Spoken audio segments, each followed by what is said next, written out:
Buenas noches, queridos amigos, buenas tardes, buenos días, donde quiera que te encuentres. Para mí es un placer nuevamente poder compartir con cada uno de ustedes en este canal, tu canal, El Último Llamado Profético. Hoy tenemos un invitado de lujo, como siempre lo hacemos acá en este canal, para la gloria de Dios.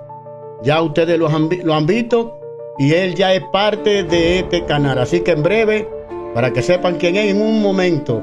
Pero antes, como siempre, muchas gracias a cada uno de ustedes que se han suscrito al canal. Muchísimas gracias a cada persona que pone un granito de arena para que este canal continúe creciendo. Muchísimas gracias a usted. Si usted todavía no se ha suscrito al canal, suscríbase al canal, dele me gusta y comparte este video para que la verdad presente pueda llegar a más personas. Como siempre te digo, nos vemos en breve. Gran final, último llamado profético, denunciando a Babilonia y anunciando el mensaje de los tres ángeles.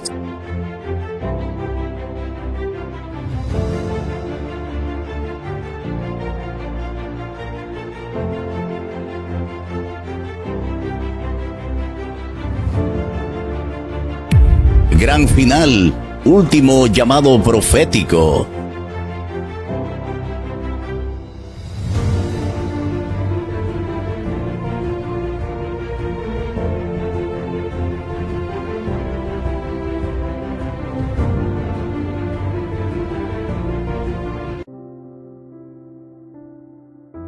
Por acá estamos, queridos amigos, a ley de un clic para estar con nuestro invitado de hoy. Acá tenemos a nuestro querido hermano Andrés Aguilar. Andrés, muchísimas bendiciones para ti. Gracias por aceptar venir a este canal, tu canal El Último Llamado Profético. ¿Cómo te sientes? Hermano Víctor, un gusto y un saludo cordial para cada uno de aquellos, ¿verdad?, que se dan cita ya a su canal. Agradecido al Señor siempre por este enorme privilegio que nos da de poder compartir la palabra del Señor. Muchas gracias, Andrés. A ti la gracia, primero a Dios y luego a ti por compartir con nosotros. Nosotros, cada vez que nosotros venimos a este canal, no importa cualquier tipo de actividad que tengamos, nosotros lo primero que hacemos es poder llegar y hablar con el Dios del cielo. Por eso humildemente te pido que donde quiera que te encuentres, tomes una actitud de reverencia. Andrés va a comenzar este tema, así que él va a comenzar con la primera oración. Andrés, el tiempo que resta es tuyo. Nuevamente gracias, hermano Víctor, y como ya mencionó, vamos a iniciar pidiendo que el Creador nos pueda iluminar, para que entonces, al abrir su palabra, usted y yo podamos tener la bendición de comprenderla, de ser también edificados en ella, también exhortados, ¿verdad?, y consolados, que esa es la idea. Vamos a orar. Padre Celestial, te damos gracias por el privilegio que nos das en esta ocasión de poder llegar delante de ti. Suplicamos que por favor te quedes a nuestro lado y que al abrir tu santo libro podamos ser iluminados por el Espíritu Santo que inspiró a los profetas y apóstoles, para que entonces las revelaciones que están incluidas en este sagrado libro puedan ser comprendidas por cada uno de aquellos que humildemente nos acercamos delante de ti. Úsanos con poder. Sostén esta transmisión, te lo pedimos en el nombre de Jesús. Amén. Bien, apreciados amigos y hermanos, nuevamente es un gusto llegar delante de ustedes para poder tener una exposición de la palabra del Señor. Y quisiera iniciar donde nos hemos quedado en la última ocasión que estuvimos juntos en este canal. De hecho, estuvimos compartiendo momentos de cómo obtener victorias. Y espero que en ese desafío en el que nos encontramos, el Espíritu Santo haya estado obrando poderosamente en usted, como también en mí, para que realmente el gozo del Señor sea una realidad en nuestra experiencia espiritual. Una cita que dejamos en pendiente, y es allí donde vamos a marcar el rastro de inicio, y vamos a justamente ir directamente a esta cita puntual, que nos habla de un gran tema, que es la redención. Hemos de recapturar esta idea para que entonces desde allí podamos partir hacia adelante, por así decirlo, y que entonces ustedes y yo podamos ahora tener una evidencia más clara. Notemos este punto para refrescar nuestra mente. Y si de paso usted no ha visto este video, le sugiero que usted busque entre todos, ¿verdad? Los videos que nuestro hermano Víctor sube a diario. Me parece que fue hace 15 días atrás, más o menos, casi 3 semanas, que tenemos este estudio con este servidor para que usted pueda seguir la temática en cuestión. Leo lo que se encuentra en el libro de la educación, página 113, párrafo 2. El tema central de la Biblia, noten ustedes, el tema alrededor del cual se agrupan todos los demás. Aquí estábamos mirando y examinando que este es el gran tema, donde toda la colección de temas también que se encuentran en la palabra del Señor giran en torno de este, ¿verdad? Este es el centro. Y este tema es el plan de la redención. Nos preguntábamos en aquella ocasión, ¿qué es la redención? Y la redención no es otra cosa, y nosotros tenemos aquí ya resaltado, es la restauración de la imagen de Dios en el alma humana. La redención entonces no es otra cosa, sino que Dios quiere restaurar su imagen en cada uno de nosotros. Si este es su deseo, si este es su anhelo, significa que esta imagen del Señor va a ser posicionada en la experiencia de cada uno de nosotros. Ya vamos a ir marcando más adelante lo que hemos de mirar hoy, pero noten, desde la primera insinuación de esperanza que se hizo en la sentencia pronunciada en el Edén hasta la gloriosa promesa del Apocalipsis, ¿cuáles son? Y verán su rostro, y su nombre estará en sus frentes, nos declara Apocalipsis 22, ¿verdad? El propósito de cada libro y pasaje de la Biblia, ¿cuál es? Es el desarrollo de este maravilloso tema, es decir, la redención. Nuevamente, ¿qué es la redención? Es la restauración del hombre. Amigos y hermanos, ustedes y yo nos hemos encontrado en un asunto complicado, muy complicado, que ya lo vamos a ver más adelante. Pero Dios está intentando dar todo de sí mismo. No solo lo entregó en la cruz, sino que ahora en el lugar santísimo está haciendo un oficio categórico y especial para que ustedes y yo podamos ser llevados a la experiencia de restaurar la imagen de Dios perdida en nosotros. De que el hombre sea restaurado entonces y que el poder de Dios nos pueda dar la victoria por medio de nuestro Señor Jesucristo. Recordemos esta última línea, es lo que empezamos a desarrollar en nuestro último estudio, cómo obtener victoria. Y usted y yo lo analizamos ya. Sin embargo, sigo a la siguiente lámina, y es que usted y yo nos hemos encontrado en un asunto en el cual estábamos, por así decirlo y mencionarlo, en oscuridad. Y usted mira el camino oscuro, ¿verdad? En la diapositiva. Usted está mirando allí.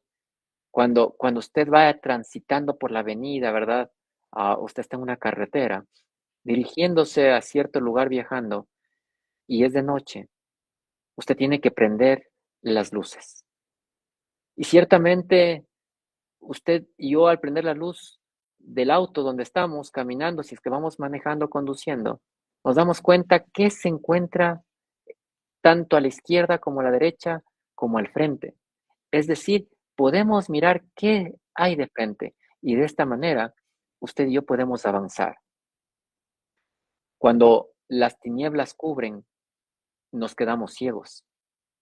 Ciertamente la palabra del Señor nos muestra que el fin de todas las cosas, esta luz que se prende, no se encuentra en cualquier tema, sino en uno categórico, y les invito a que abramos nuestro primer versículo en la palabra del Señor. Vamos al libro de Salmos y notemos lo que dice el capítulo 73. Salmos 73, verso 16 y 17. En la versión que utilizo Reina Valera Gómez, dice lo siguiente, verso 16, Salmo 73. Cuando pensé para saber esto, fue duro trabajo para mí. Noten, Este es un salmo de Asaf, está diciendo que esto fue duro, un duro trabajo. ¿Hasta cuándo? Verso 17, verso clave. Hasta que entré en el santuario, nos dice aquí. Qué interesante. Hasta que entré en el santuario de Dios, entonces entendí la postrimería de Dios. Es decir, en el santuario usted y yo podemos mirar, son nuestras luces que se prenden. Allí usted y yo podemos en medio de la oscuridad darnos cuenta en qué momento de la historia nos encontramos y qué está realizando en este plan de la redención Cristo Jesús. Por eso es que para entender aún cuál es el fin de todo, necesitamos entender entonces un solo tema. Y ese tema a entender se llama el santuario. Esta es la plataforma, y déjenme decirles, es uno de los pilares antiguos de la fe adventista. Por así decirlo, es nuestra doctrina cardinal. Si usted es un adventista el séptimo día, entonces la luz del santuario nos revela el pasado, el presente y el porvenir, por así decirlo. Vamos a la siguiente lámina, porque miren lo que nos declara justamente este punto la profeta de Dios, mencionando lo que ya hemos leído en la Biblia. Todos, noten, los que han recibido la luz sobre estos asuntos deben dar testimonio de las grandes verdades que Dios les ha confiado. Usted y yo estamos aquí para dar testimonio. Esa es la realidad.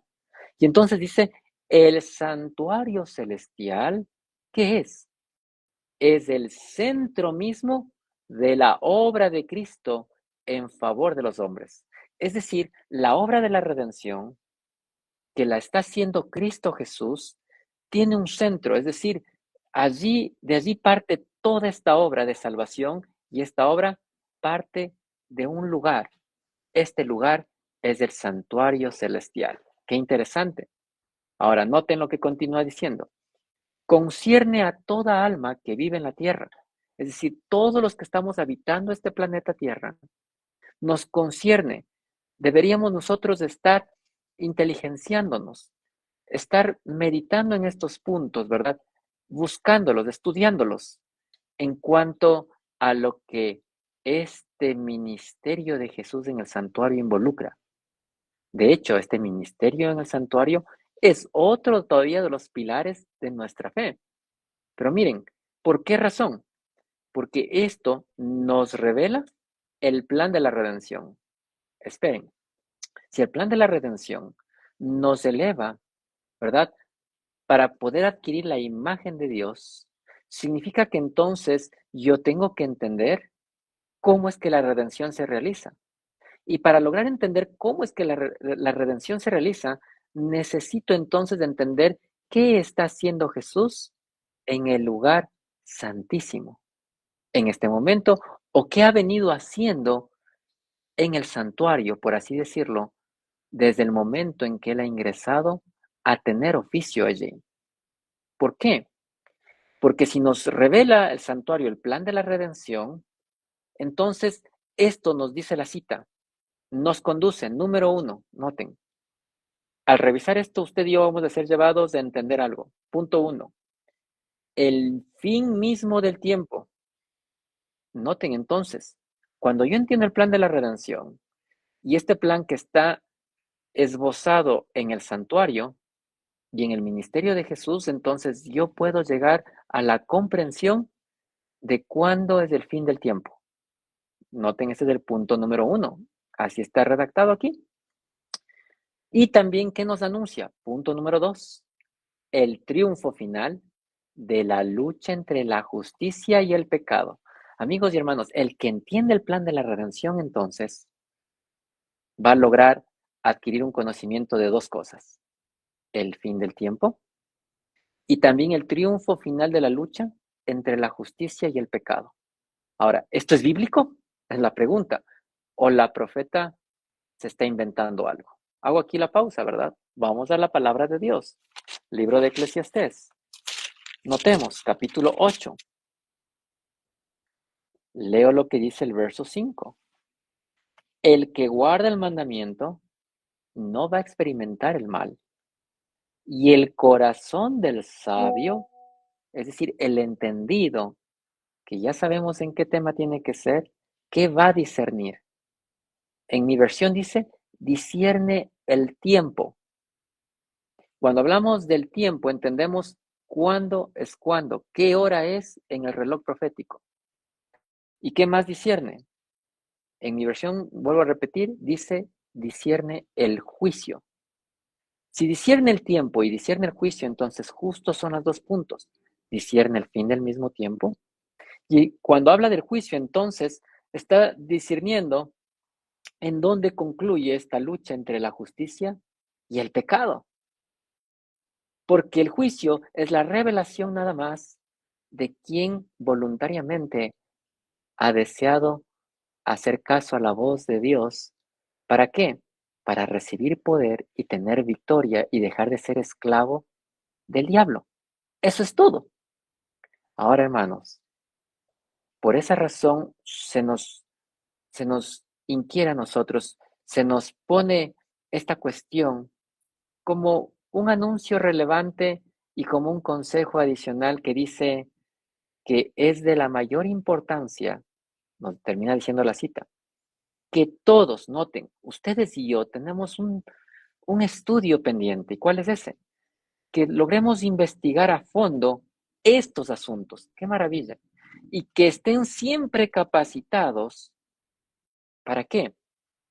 Para dar respuesta a todo aquel que les pidiera razón de la esperanza que hay en ellos. Es decir, usted y yo tenemos ahora la oportunidad de poder estudiar este tema maravilloso, fascinante. Es la redención. La redención está explicada ¿en dónde? En lo que Jesús está haciendo, ¿en qué lugar? En el santuario celestial. Estudiar el santuario celestial y sus implicaciones nos van a llevar a entender qué hora es del reloj profético. En otras palabras, ¿qué tiempo estamos viviendo? Y punto número 2, nos va a ayudar a entender cuándo va a concluir la lucha entre este bien y el mal. Allí nos encontramos posicionados usted y yo, y a mí me da gozo y alegría, porque el pueblo de Dios no ha sido dejado en tinieblas. Recordemos que el apóstol Pablo en 1 de Tesalonicenses, el capítulo 5, nos ha declarado justamente esta particularidad. ¿Recuerda usted? Allí en el capítulo 5 de Tesalonicenses nos dijo allí en el versículo 5, porque todos vosotros sois hijos de luz e hijos del día. No somos de la noche ni de las tinieblas. Así que amigos y hermanos, ustedes y yo somos hijos de la luz. Y como hijos de la luz, entonces tenemos que entender justamente en qué punto nos encontramos ahora mientras estamos conversando. Notemos la siguiente imagen en nuestra Quiero, presentación. Sí, hermano Víctor. disculpa, quiero eh, no hacer una aclaración para que la gente entienda. Me gustaría hacerte más que una aclaración, una pregunta, porque es bueno. Hay personas, te lo digo porque adventistas, que todavía ellos piensan que no están en un juicio. Entonces, bueno, que tú no expliques, ¿estamos en un juicio los adventistas o, o vamos a ponerlo así, los cristianos o las personas del mundo? Buena pregunta, ¿verdad? Y vamos a ver qué dice la palabra del Señor. Vamos a hacer entonces una pausa hasta aquí, ¿verdad? Para poder responder la pregunta, que la vamos a enlazar con la temática que estamos presentando esta noche. Vamos al libro de Eclesiastés. De hecho, esto no hemos conversado antes de grabarlo, ¿verdad? Esto es algo que está saliendo inéditamente. ¿Sí?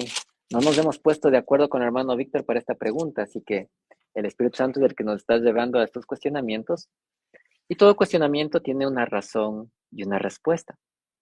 En el libro de Eclesiastés del capítulo 3, miramos que el Señor va a juzgar a quienes nada más. Miren lo que declara el versículo 17. Eclesiastés 3:17, y dije yo en mi corazón, al justo y al impío juzgará Dios, porque allí hay un tiempo para todo lo que se quiere y sobre todo lo que se hace. Recordemos que para entender el tiempo y la resolución del conflicto entre el bien y el mal, necesitamos la luz del santuario. Ahora, en el santuario, ¿qué se está realizando y qué se está ejecutando? ¿Verdad? Miramos aquí en Eclesiastés que hay un tiempo establecido. ¿Para qué? Para juzgar a justos y también a impíos. La pregunta es, ¿en qué momento se juzga a los justos? ¿Verdad? Ahora, consideren el elemento, ¿verdad? Libro de Salmos. Vamos al libro de Salmos. Usted mira conmigo y les voy a dar ya el capítulo en cuestión para que usted y yo podamos analizarlo justamente mientras estamos mirando esta temática. El libro de Salmos, ya les digo en qué capítulo, hermanos, para que usted y yo podamos tener una base, por así decirlo, escrita de en qué punto nos encontramos y a quién Dios va a tener que juzgar, por así decirlo, ¿verdad? Nosotros vamos al Salmo 135, versículo 14. Salmo 135, 14. Recuerden, el juicio es para justos, pero también para impíos. La primera sección se nos abre aquí en el verso 14, porque Jehová juzgará ¿a quién? El texto dice, a su pueblo, y se arrepentirá en cuanto a sus siervos. Noten lo que dice aquí. Dios va a juzgar a su pueblo. Qué interesante. Ahora, si va a juzgar a su pueblo, entonces parece que el primer acto de juicio no es con los impíos, sino con los justos. Primera de Pedro, capítulo 4, un texto muy tradicional, de hecho, que usted lo puede considerar. Estamos viendo la palabra del Señor. En el verso 17, porque es tiempo, dice aquí, es decir, llegado el tiempo ya, llegado el momento del cumplimiento del tiempo, va a ser necesario que el juicio comience ¿por dónde?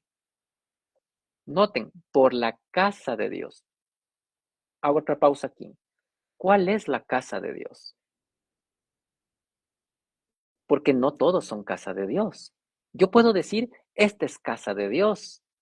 Cualquier religión puede decir, esta es la casa de Dios mientras cree en Jesús y cree en Dios. Pero la casa de Dios, ¿cuál es? No pierdan, por favor, Primera de Pedro, capítulo 4, en el que nos encontramos. Nos hemos de trasladar al libro de Timoteo. Vamos a Timoteo. Primera de Timoteo, capítulo 3.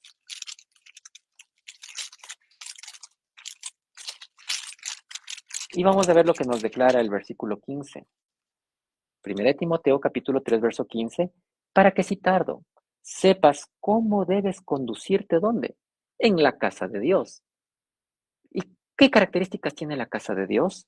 El apóstol Pablo dice que es la iglesia del Dios viviente. Oh, la casa de Dios es la iglesia del Dios viviente, la iglesia de Dios. ¿Y qué características tiene la iglesia de Dios?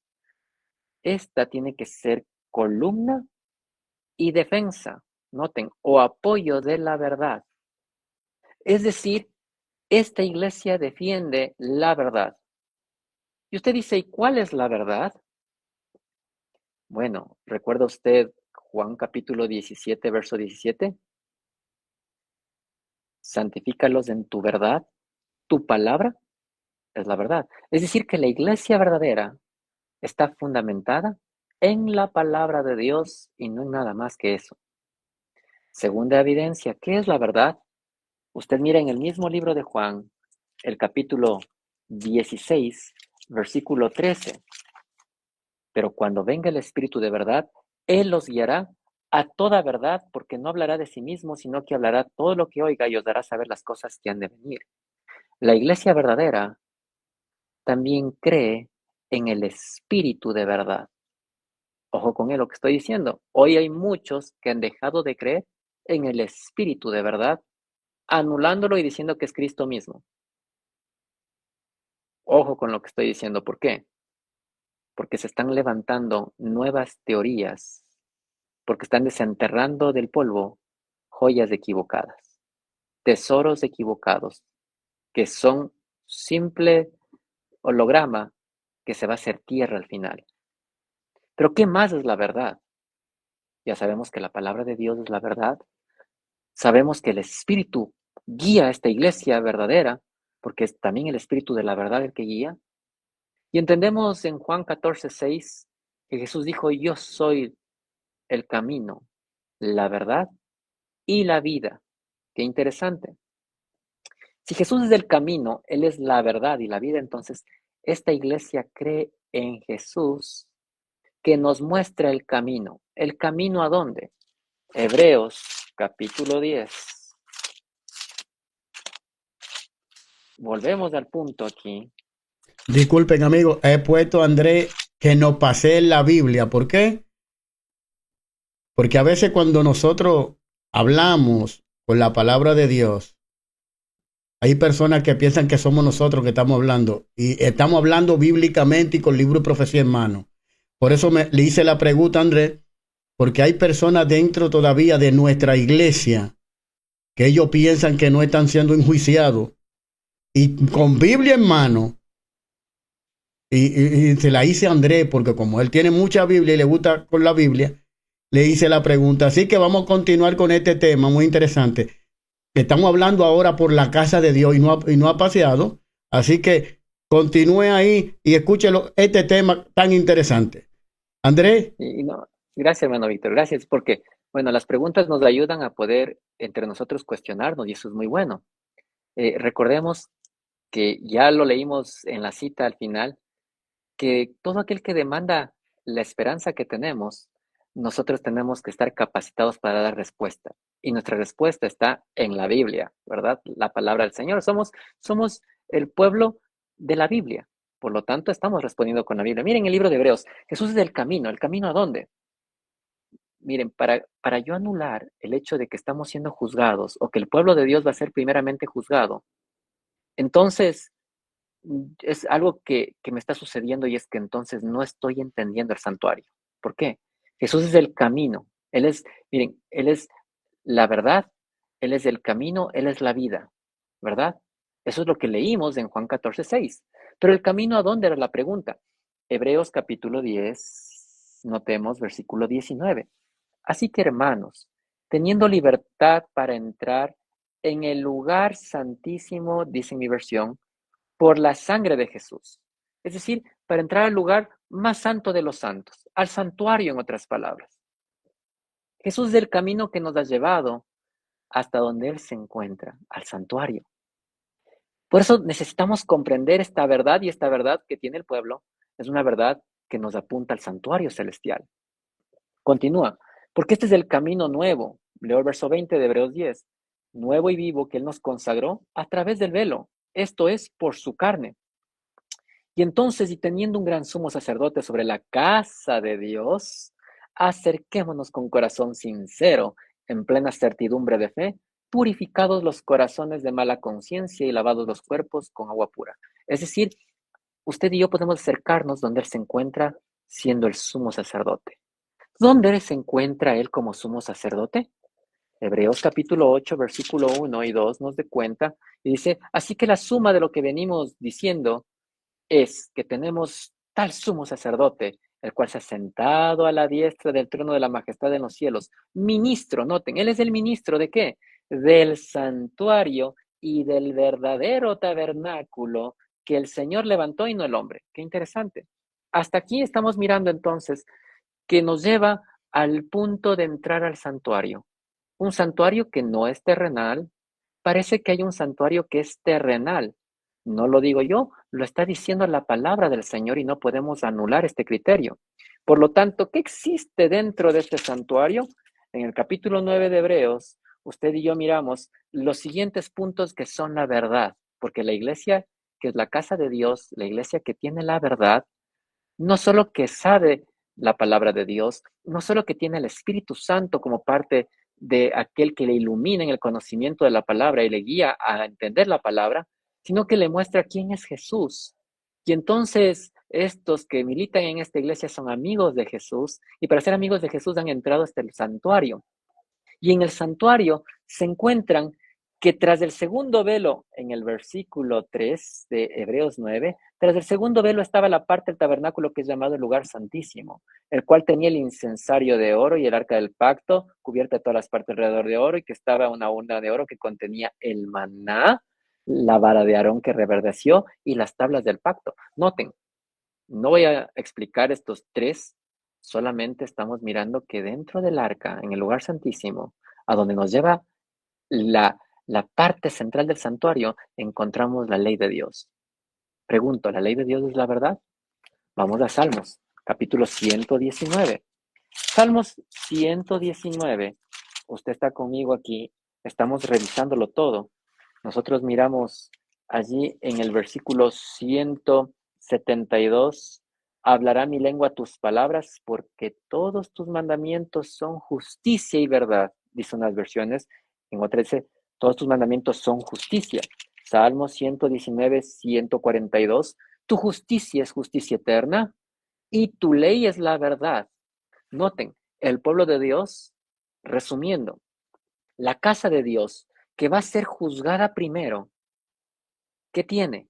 Es columna y apoyo de la verdad. ¿Por qué tiene apoyo en la verdad? Porque está apoyada en la verdad, que es la palabra de Dios. Para entender esa palabra está siendo guiado por el Espíritu de la verdad. El Espíritu de la verdad le guía hacia Cristo, y Cristo ha mostrado que en su corazón, en el centro del santuario, a donde le permite ingresar por la fe al Hijo de Dios, se encuentra que están los mandamientos, ahí está su ley, y su ley también es la verdad. Es decir, el pueblo guarda los mandamientos de Dios. Por lo tanto, ¿qué pasa con este pueblo? Primera de Pedro, capítulo 4, he de regresar allá, versículo 17. Ahora entendiendo un poco mejor, porque es tiempo que el juicio comience por la casa de Dios. Y si primero dice aquí, es decir, aquí hay un orden. ¿Cuál es el orden? Si primero comienza, y el apóstol Pedro se incluye en este grupo de la casa de Dios. Es decir, primero comienza con la casa de Dios, y si primero comienza con nosotros, ¿cuál será el fin de aquellos que no obedecen al evangelio de Dios?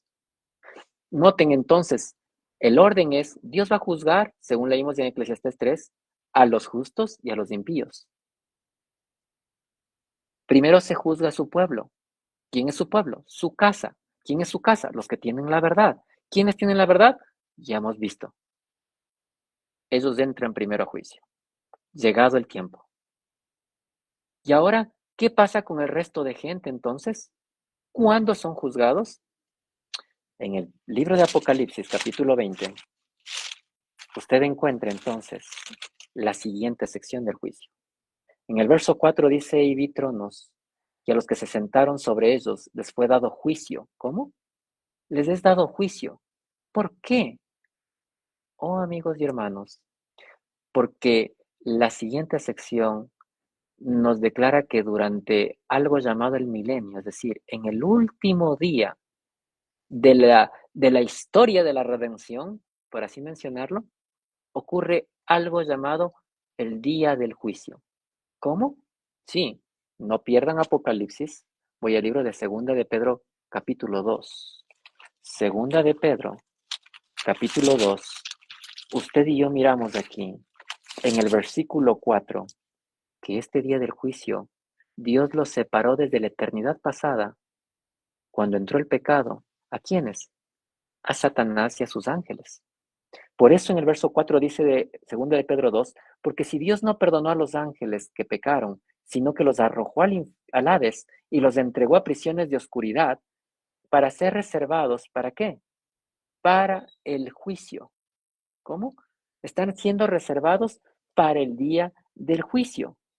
Y entonces nosotros miramos que este día del juicio va a ocurrir, tiene que suceder.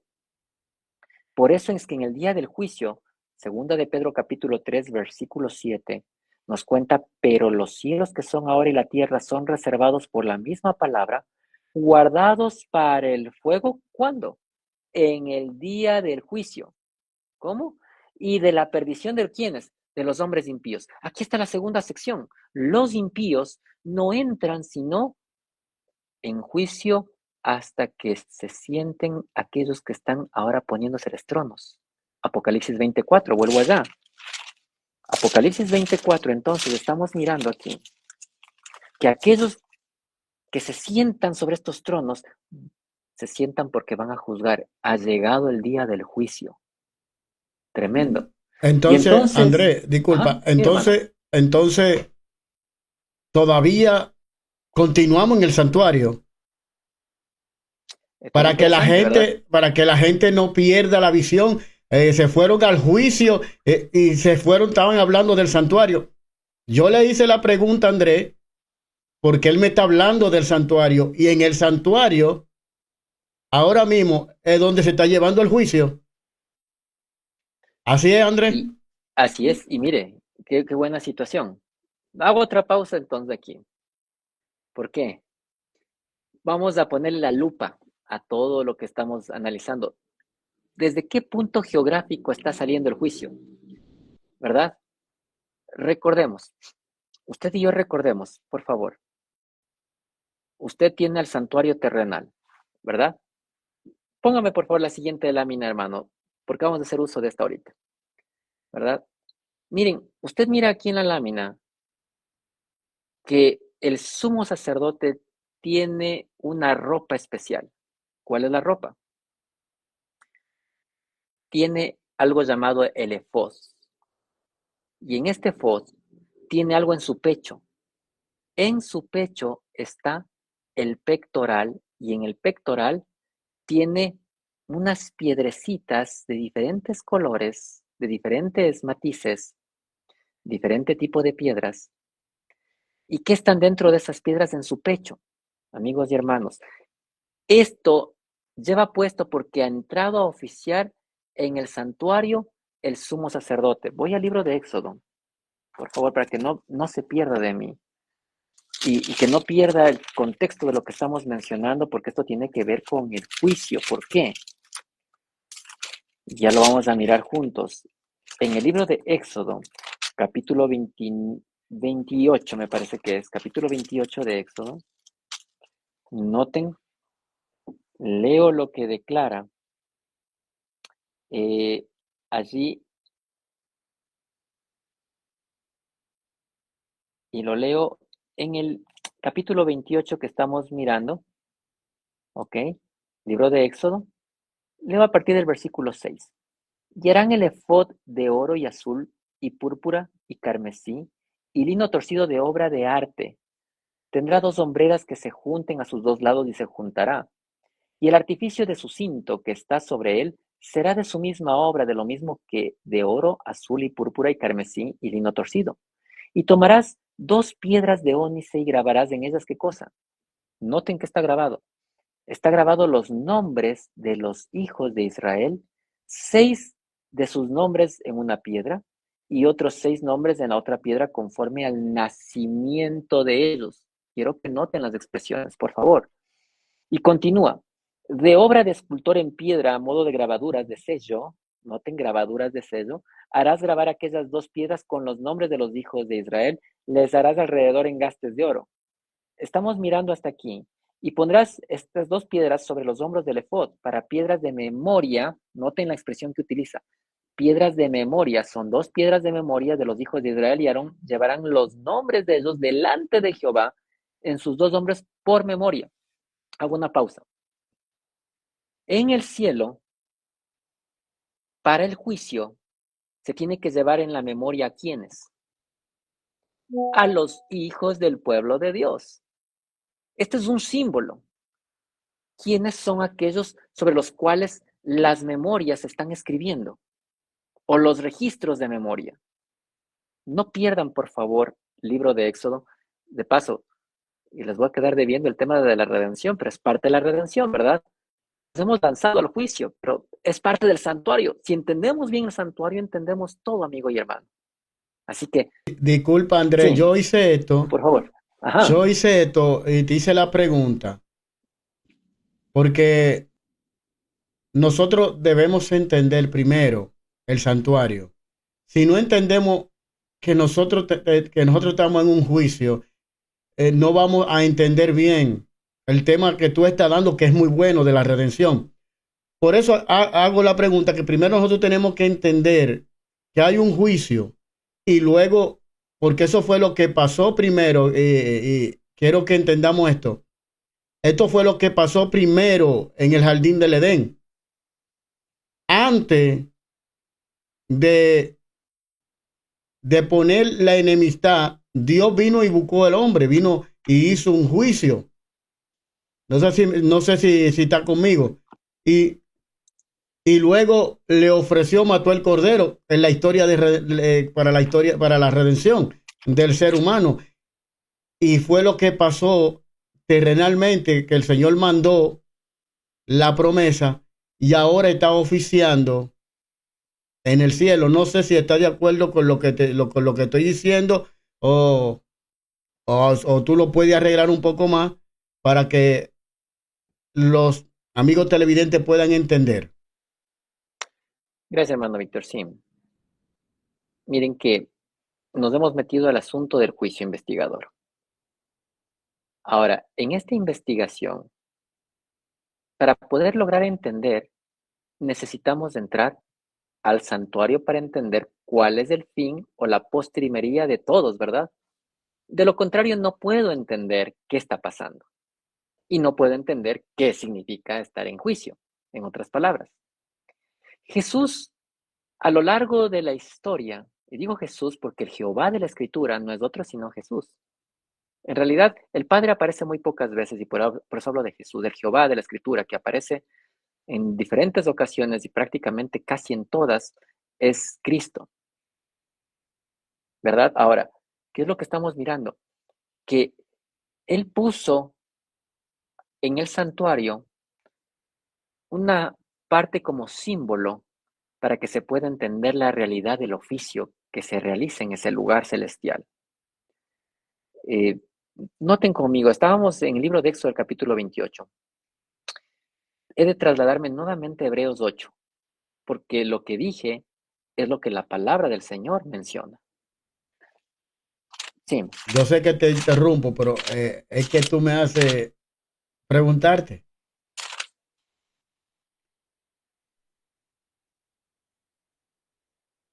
pregúnteme nomás, Voy a preguntarte. por favor. No, no es fuera del mismo tema, porque creo que estamos en la historia de la redención, estamos en la redención, estamos en el juicio, estamos en el santuario, es todo para abarcar un poco, porque vamos a tener otro tema de esto. Esto es seguro. Y me imagino que tú vas a tener que poner el día, porque eso, poniendo este hay que poner el otro. Eso es así. Va a tener que Correcto. ajustarte a tu tiempo. ¿Por No hay qué? problema. Ahora, ¿desde cuándo? Porque tú dijiste algo. ¿Desde cuándo se está oficiando en el lugar, en el santuario? ¿Desde cuándo se está oficiando? ¿Fue desde la eternidad o después del pecado? Yo quiero que tú expliques eso, porque es bueno, porque hay mucha teoría. Te hago la pregunta porque he escuchado alguna teoría y después fuera de cámara te digo, para ver qué usted piensa, qué usted dice, y después, en el próximo tema, involucrar todas estas cosas. Ok, hermano Víctor, cada vez me pone la soga más al cuello y le está apretando. ¿Verdad? De todas maneras, esto es valedero. Pero miren, si toda esta luz tenemos en el santuario, la pregunta es ¿desde cuándo existe el santuario? ¿Ok? No quiero dejar de leer lo que les había mencionado en el libro de Hebreos del capítulo 8. Hablando de las figuras terrenales, nos dice el verso 5, las cuales sirven de ejemplo y sombra de las cosas celestiales, como fue advertido por Dios a Moisés cuando estaba por comenzar el tabernáculo. Y le dijo, mira, haz todas las cosas conforme al modelo que te ha sido mostrado en el monte. Todo lo que hizo Moisés era un modelo de algo que ya existe en el cielo. Ahora espérense. En el cielo ya existe esto, pero en la tierra lo que hizo Moisés no fue lo primero. ¿Cómo, hermano Andrés? Pónganse a pensar, ¿ok? Ustedes tienen un candelero de oro. 70 piezas están forjadas en ese candelero, ¿ok? Que se encontraba frente a la mesa de los panes sin levadura. Esto en el santuario. Usted está mirando aquí en la lámina, quizás, no sé si es que todavía está la lámina presente, pero eso, detrás del sumo sacerdote usted mira la menora, así se la llamaba, ¿verdad? O la menorá. 7 brazos que están prendiéndose. Dentro de la cultura judaica hebrea, esto representaba el árbol de la vida. ¿Por qué? Recuerdan que Adán y Eva tenían la oportunidad de hablar con Dios cara a cara. En el jardín estaba el trono de Dios. ¿Cómo sabemos que estaba el trono de Dios? Quiero que noten, libro de Apocalipsis, por favor vayan conmigo. Capítulo 22, versículo 1, en adelante. Y me mostró un río puro de agua de vida, limpio, como el cristal que provenía ¿de dónde? Del trono de Dios y del Cordero. Noten que del trono fluye una corriente de agua, limpia, cristalina, el agua de la vida. Verso 2. En el medio de la calle de ella y de uno y de otro lado del río estaba el árbol de la vida. ¿Cómo? Es decir, que frente al trono, ¿qué está? El árbol de la vida. Por eso es que frente al trono está el candelero. ¿Están conmigo? Amigos. Y entonces, este árbol da 12 frutos, dice aquí. Ahora me detengo aquí. En el jardín del Edén ya había un santuario. De hecho, el primer santuario instaurado por Dios está en el jardín, en el Edén. Ahora, ¿qué sucede? Cuando el ser humano ha pecado, han tenido que ser expulsados de la parte de donde se encuentra el trono. ¿Quiénes están custodiando la frontera del santuario? ¿Recuerdan ustedes las cortinas que dividían el lugar santo del Santísimo? Ah, miren que lo que dividían eran querubines que están allí elaborados con hilo de oro. Amigos y hermanos, ¿a quiénes se mandó a que resguarden exactamente la entrada al árbol de la vida? Al jardín. Vamos a mirar, libro de Génesis. Usted mira aquí que a la pareja edénica ya no se les permite ingresar en el capítulo 4, ¿verdad? Allí en el capítulo 4, usted y yo podemos identificar esta situación donde ya prácticamente no hay oportunidad, y por eso nos menciona la palabra de Dios lo siguiente. De hecho, el capítulo 3, versículo 24, echó pues fuera al hombre y puso al oriente del huerto del Edén. Quiero que noten, ¿en dónde? Lo echó al oriente del huerto del Edén, querubines y una espada encendida que se revolvía a todos lados para guardar el camino del árbol de la vida. Es decir, se acabó el acceso al lugar santísimo. Allí el árbol de la ciencia y el bien y del mal era la prueba de la obediencia, de la ley de Dios. La ley que estuvo siempre vigente, pero contextualizada ahora para el hombre. Por eso se la entregó en 2 tablas de piedra. Es decir, ya había un santuario desde el mismo origen. Ya miramos a los querubines aquí y miramos que se les saca por el oriente. ¿Por qué por el oriente? Porque el pecador tenía que ofrecer la víctima camino del oriente, dándole la espalda a donde nace el sol. ¿Entienden esta figura? Por eso es que la muerte del primer animalito, el primer sacrificio que se realizó en el santuario en este planeta, no fue hecho por Moisés ni por Aarón. El primer sacrificio lo tuvo que hacer Adán. Por eso es que Adán viste de ropas. ¿Qué tipo de ropas? Miren que de hecho, nosotros miramos en el capítulo 3, dice el verso 21, y Jehová Dios hizo al hombre y a su esposa túnicas de pieles y los vistió. ¿Cómo? túnicas de pieles? No es que creó las túnicas, tuvo que sacar la piel de algo que estuvo ya creado.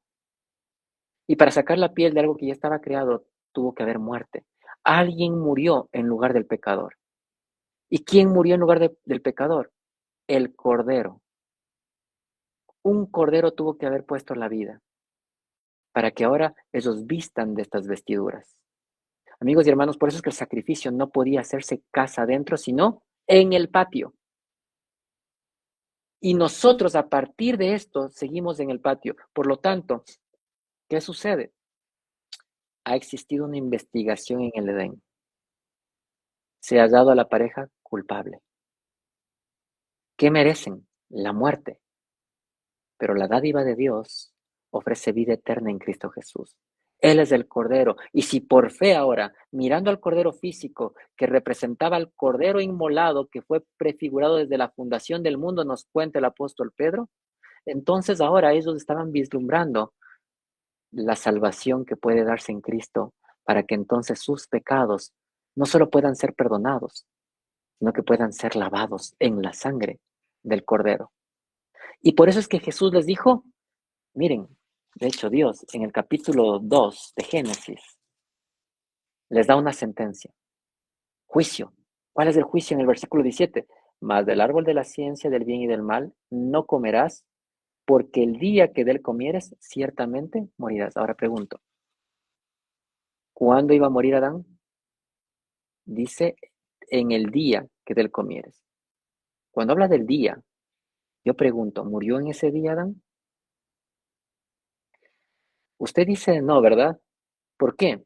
Porque usted lo cuenta en el día de su estancia terrenal. Pero para Dios, según de Pedro 3:8 dice que un día equivale ¿a cuánto? A 1000 años. ¿Cuánto tiempo vivió Adán? Adán vivió 930 años según Génesis capítulo 5. Por lo tanto, el mismo día en el que pecó, murió. En el primer milenio, él tuvo que morir. Fue la condena que recibió. Amigos, hermanos, estamos mirando entonces. Disculpa, sí, para que podamos, yo te entiendo, porque lo que yo sé que el público no te va a entender. Miren, Adán tenía que morir ese mismo día, el día que comiera.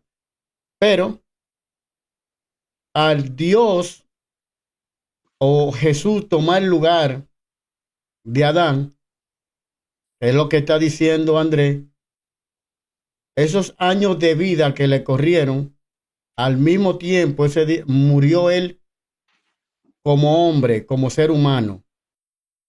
Pero Jesús, para que él pudiera resucitar, o para que resucite, tuvo que tomar el lugar de él. Al mismo momento que Adán muere, quien toma el lugar de Adán, en ese momento, es lo que tú quieres decir, es el Señor Jesús. Claro que sí. Estamos simplemente mostrando rápidamente, hermanos, a un vuelo de pájaro, ¿verdad? Todo esto podríamos analizarlo todavía mucho más en la palabra del Señor y profundizarlo, como meternos en un océano. Y de hecho a mí me encanta estudiar. Y disculpa, no dirían sí. que nosotros que somos medio, pero lo que estamos haciendo es que hay cosas que nosotros debemos estudiar por nosotros mismos. Lo que nosotros le estamos haciendo y lo que hace Andrés le está mostrando contexto bíblico. Usted puede ir a la Biblia, usted puede estudiar y entender, no dejar que ningún hombre o un pastor, alguien venga y le diga lo contrario. Por eso también ha estado hablando Andrés en estos momentos, que hemos estado hablando en estos minutos, de la verdad. Ha estado hablando de la verdad. Mostró con la Biblia a través de Salmo qué es la verdad. Nos mostró a través de San Juan qué es la verdad. Entonces, lo que nosotros queremos, querido amigo, con este estudio, es que usted se anime a estudiar la Biblia, que usted busque por usted. Por eso está André hoy acá. Por eso él, el tema anterior la dejó acá porque no, nos fuimos con mucho tiempo, teníamos poco tiempo. Yo hoy lo he interrumpido y lo hago, ¿saben por qué? Porque yo necesito que ustedes entiendan que es bueno estudiar la Biblia, que es bueno que ustedes vean que las personas que uno invita a este programa es porque quiere predicar la verdad presente. Por eso yo le interrumpo y lo meto a laguna para que ustedes entiendan que Andrés estudia y que nosotros tenemos que estudiar. Así que Andrés, disculpa, pero es que lo llevo en los genes. No se preocupe, hermano Víctor. Y como le repetía, hay cosas que ah, en un estudio bíblico, cuando usted está estudiando con alguna otra persona que demanda, ¿verdad?, un cuestionamiento y quiere entender mejor, le va a hacer preguntas y esto nos obliga a nosotros a buscar la respuesta. Obviamente, el único que nos puede ayudar y nos puede guiar es el Espíritu de Dios. Y en humildad les digo, hermanos, no es que sabemos todo. Y lo cierto de esto es que cada vez el Señor quiere ayudarnos a comprender mejor la verdad. Eso está escrito. Entonces, usted y yo estamos involucrados ahora en entender estas verdades maravillosas y solemnes. Y por eso es que la verdad sobre el santuario nos ayuda a diagramar exactamente dónde estamos. Recordemos que mientras esta luz del santuario estuvo presente, el pueblo de Dios podía entender que el sumo sacerdote estaba entrando para hacer algo en el oficio. Volvamos al libro de Éxodo, el capítulo 8, capítulo 28, ¿recuerdan ustedes? Por eso es que tiene las memorias en sus sombreras. En las memorias están escritos los nombres del pueblo de Dios. Y entonces los nombres están escritos en el orden del nacimiento. De paso, ese es el orden que parece que proviene el juicio por nacimiento. Pero dejen decir, no un nacimiento físico, sino de un nacimiento espiritual, conforme hemos nacido del agua y del espíritu. Pero continúo, Éxodo 28. Noten lo que dice que en el pectoral lo llama de una manera interesante. Quiero buscar justamente donde se encuentra esta porción. Miren, en el capítulo 28 de Éxodo, leo lo que declara a partir del verso 15. Y harás el pectoral, ¿cómo lo llama? Del juicio. Qué interesante. En el santuario hay juicio. ¿Dónde se lo lleva? En el pectoral. ¿Y qué había en el pectoral? Lo mismo que en las piedras de los lados. Miren, y harás conforme a la obra del efod, lo harás de oro, azul, púrpura, carmesí, lino fino torcido, leo un poco más rápido. Será cuadrado y doble de 1 palmo de largo y palmo de ancho, y lo llenarás de pedrería con 4 hileras de piedras. La primera hilera, y nos dice de qué nomás va a poner ahí. Verso 21, me salto al 21. Y las piedras serán con los nombres de los hijos de Israel, 12 según sus nombres, como grabaduras de sello, cada una con su nombre según las 12 tribus. Qué interesante. Amigos y hermanos, en el pectoral es el pectoral del juicio. ¿Por qué? Porque hay un juicio que se realiza en el santuario. Ahora, volvemos al punto aquí. Las memorias están entregadas ¿para quiénes? En el libro de Malaquías del capítulo 3, usted y yo podemos simplemente leer para entender un poco más que estas memorias representan ahora y en la realidad. Estamos hablando de algo que teológicamente se llama el tipo y el antitipo. Miramos las dos piedras, ¿verdad?, que estaban en las sombreras, son el tipo, pero el antitipo son libros. En el verso 16, entonces los que temen a Jehová, estoy en Malaquías 3:16, hablaron cada uno a su compañero y Jehová escuchó y oyó, y fue escrito libro de memoria delante de él para los que temen a Jehová y para los que piensan en su nombre. Es decir, las memorias entran al santuario. ¿Qué está escrito allí? Acerca de los que temen a Dios, lo que está pasando con ellos. Los tiene para ser sellados en su pecho. Por eso los lleva a juicio. ¿Qué es el juicio, en otras palabras? El juicio no es otra cosa, sino el borramiento de los pecados. ¿Dónde se borran los pecados? Amigos y hermanos, tenemos todo un capítulo de análisis que es Levítico 16. Allí encontramos que el borramiento de pecados no ocurre en ningún otro lugar sino en el santuario. Y por eso es que el borramiento de pecados ocurre ¿para quién? Para el pueblo de Dios. Por eso es que el juicio inicia por la casa, pero concluye con los impíos. ¿Cuándo? Durante el milenio, porque es el día del juicio. ¿Quiénes juzgan a estos impíos y quiénes van a juzgar a los ángeles que cayeron en ese día del juicio? Son aquellos redimidos por la gracia del Señor, y como nos comenta el apóstol Pablo en 1 Corintios capítulo 6, esa es la obra que se va a realizar en el milenio. Nos dice el versículo 1 en adelante: ¿o osa alguno de vosotros, teniendo algo contra otro, ir a juicio delante de los injustos y no delante de los santos? Verso 2. ¿O no sabéis que los santos, noten, han de juzgar al mundo? Qué interesante. Y si el mundo ha de ser juzgado por vosotros, ¿sois indignos de juzgar las cosas más pequeñas? Verso 3. ¿O no sabéis que hemos de juzgar ángeles? ¿Cuánto más las cosas de esta vida? Ángeles y al mundo, o llamemos a los impíos, son juzgados en una etapa posterior a la que Dios ejecuta y realiza con el pueblo de Dios. Resumiendo hasta aquí, encontramos que el pueblo de Dios va a ser juzgado primero. ¿Qué significa este juicio? Borramiento de pecados.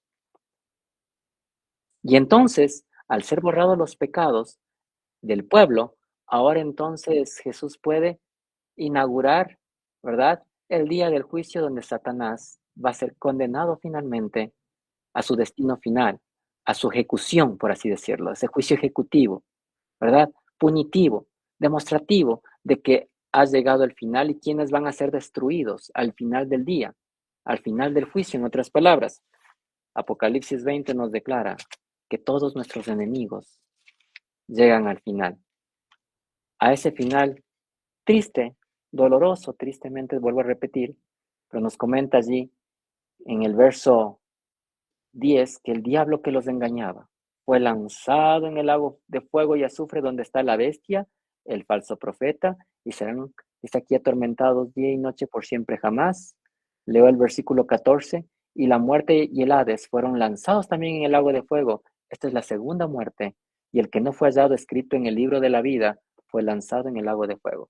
Amigo y hermano, para tener esta primera sección de bonanza, ¿verdad?, de una realidad donde Jesús quiere borrar mis pecados, usted y yo hemos de buscar mantenernos registrados en el libro de la vida. Que por la gracia del Señor, usted y yo estemos inscritos, en otras palabras, en su pecho, en el pectoral.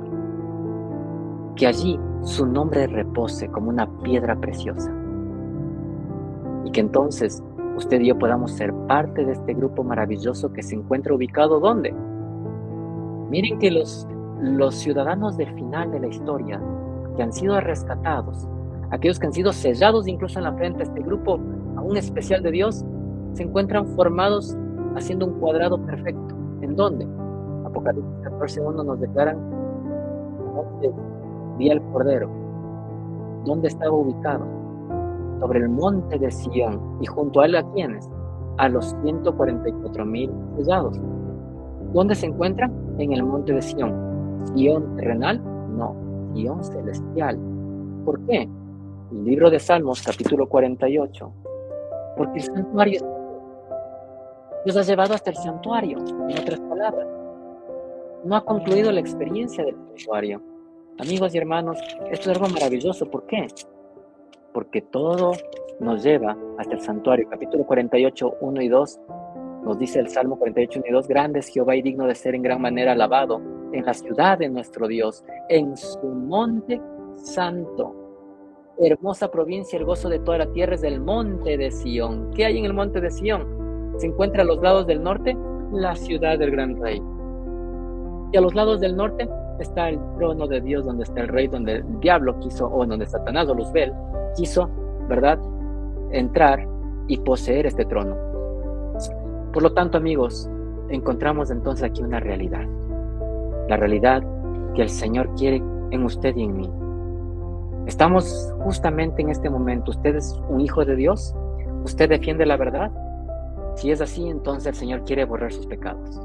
Otras palabras para eso, quiere que entre a juicio. ¿Para qué? Estoy en las conclusiones ya. Libro de Daniel, capítulo 7.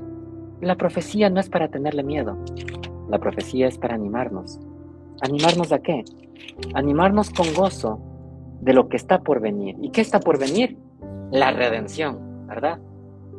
Y esta restauración que el Señor quiere dar es que después, dice el versículo 18, Daniel 7, 18, después tomarán el reino los santos del Altísimo y poseerán el reino por siempre, eternamente y para siempre. La realidad es que cuando termine todo esto, cuando el juicio concluya, el borramiento de pecados haya sido llevado a la experiencia final, usted y yo seremos llevados a poseer el reino.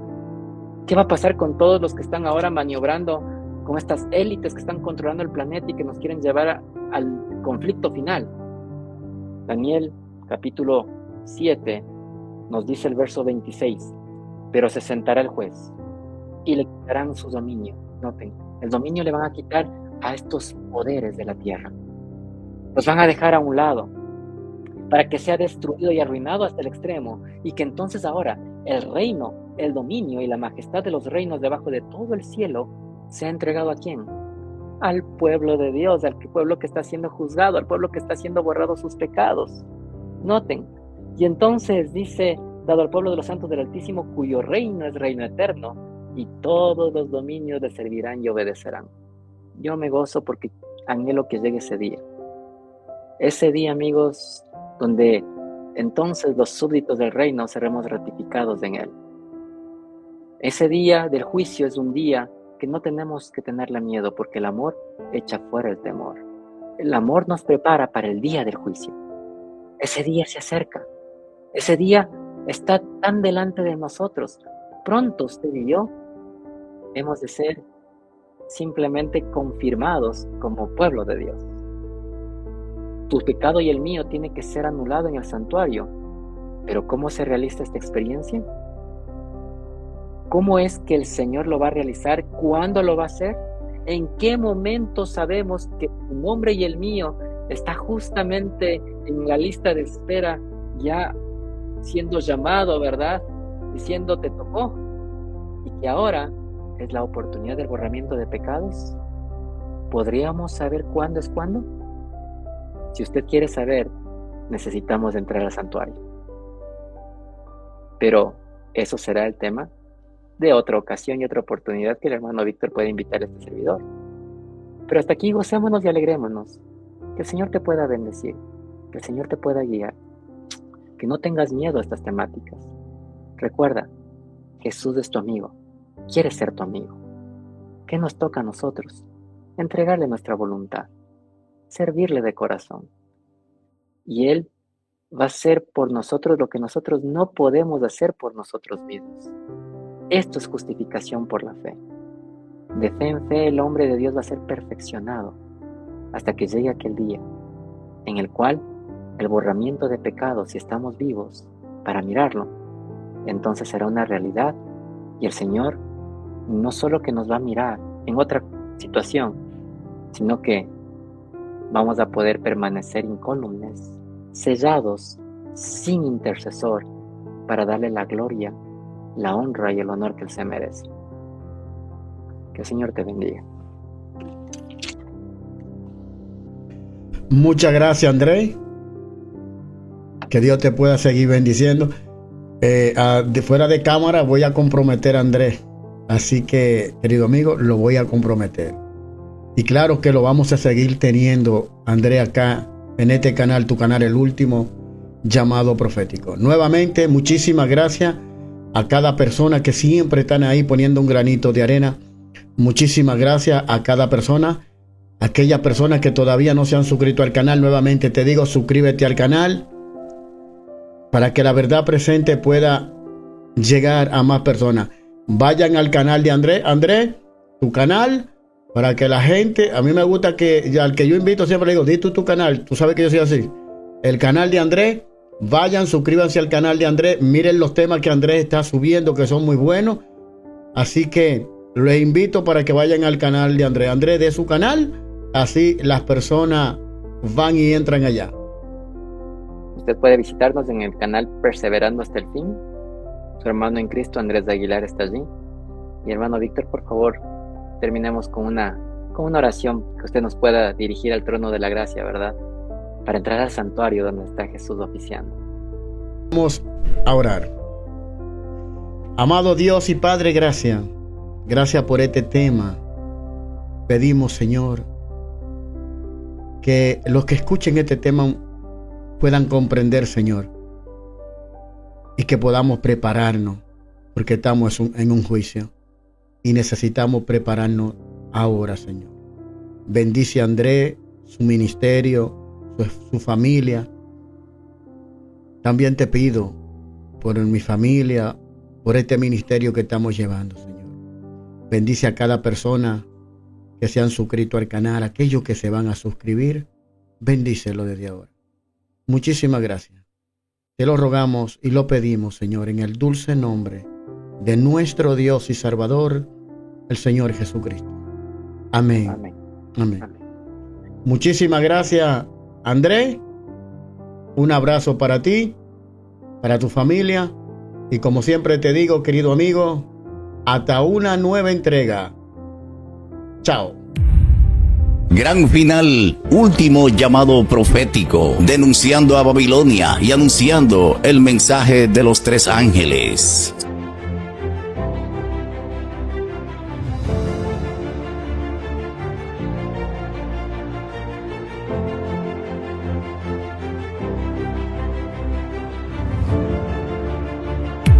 Gran final, último llamado profético,